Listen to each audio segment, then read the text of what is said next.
The Cybrarian presents Robert E. Howard's Conan. Rogues in the House. Disclaimer: the following story may contain violence, references to sex, and language that may offend. Music by Solar Flare. Images by Alex Holyoake, Poojitha Prasad, and Frenjamin Benklin.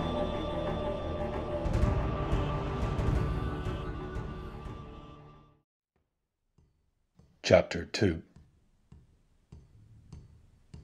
Shortly after Marilla left the dungeon where Conan the Cimmerian was confined, Atticus brought the prisoner a platter of food which included, among other things, a huge joint of beef and a tankard of ale. Conan fell to ferociously, and Atticus made a final round of the cells to see that all was in order and that none should witness the pretended prison break.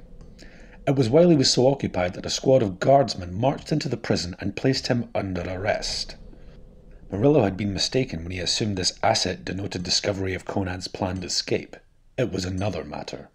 Atticus had become careless in his dealings with the underworld, and one of his past sins had caught up with him. Another jailer took his place, a stolid, dependable creature whom no amount of bribery could have shaken from his duty. He was unimaginative, but he had an exalted idea of the importance of his job. After Atticus had been marched away to be formally arraigned before a magistrate, this jailer made the rounds of the cell as a matter of routine. As he passed that of Conan, his sense of propriety was shocked and outraged to see the prisoner free of his chains and in the act of gnawing the last shreds of meat from a huge beef bone. The jailer was so upset that he made the mistake of entering the cell alone, without calling guards from the other parts of the prison. It was his first mistake in the line of duty, and his last. Conan brained him with the beef bone, and took his poniard and his keys, and made a leisurely departure. As Marilla had said, only one guard was on duty there that night. The Cimmerian passed himself outside the walls by means of the keys he had taken, and presently emerged into the outer air, as free as if Marilla's plan had been successful. In the shadow of the prison walls, Conan paused to decide his next course of action. It occurred to him that since he had escaped through his own actions, he owed nothing to Marilla. Yet it had been the young nobleman who had removed his chains and had the food sent to him, without either of which his escape would have been impossible.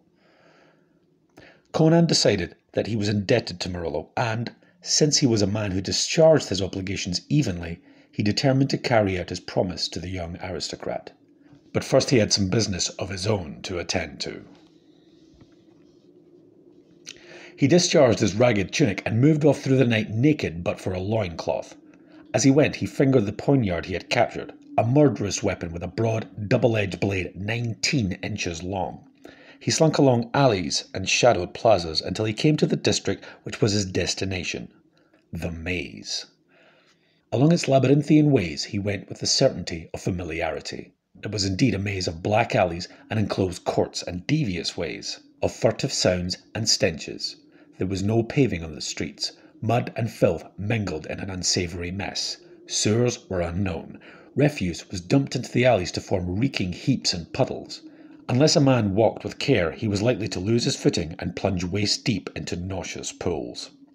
Nor was it uncommon to stumble over a corpse lying with its throat cut or its head knocked in the mud. Honest folk shunned the maze, with good reason.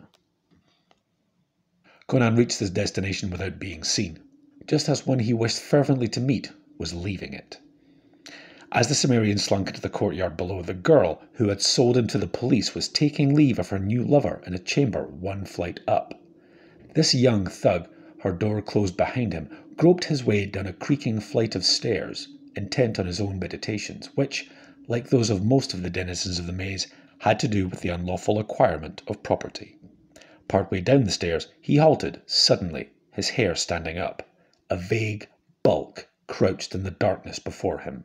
A pair of eyes blazed like the eyes of a hunting beast. A beast-like snarl was the last thing he heard in his life, as the monster lurched against him and a keen blade ripped through his belly.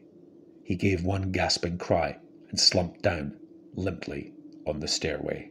The barbarian loomed above him for an instant, ghoul-like, his eyes burning in the gloom.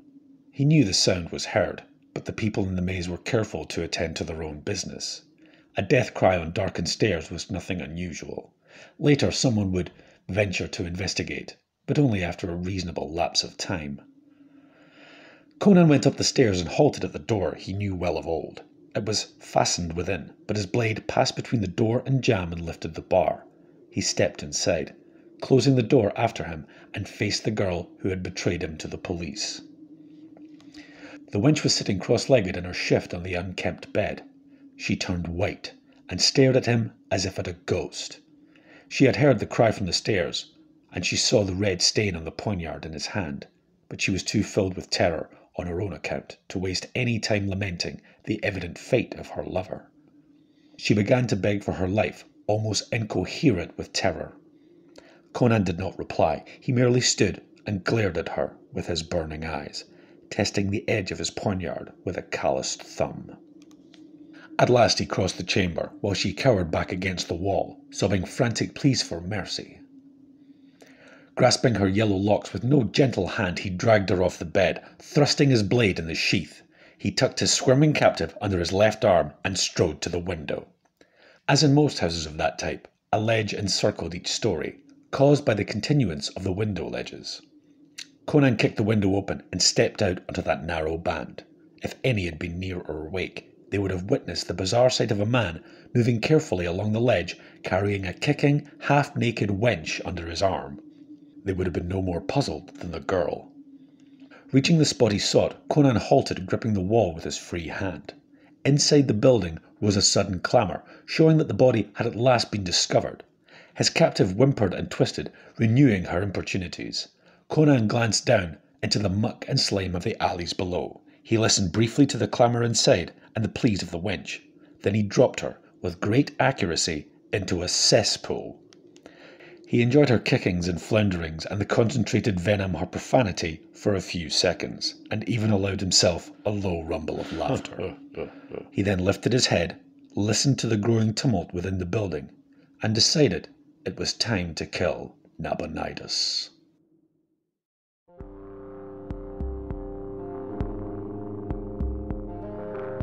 Thank you for listening. Please like, comment, subscribe, and hit the notification bell.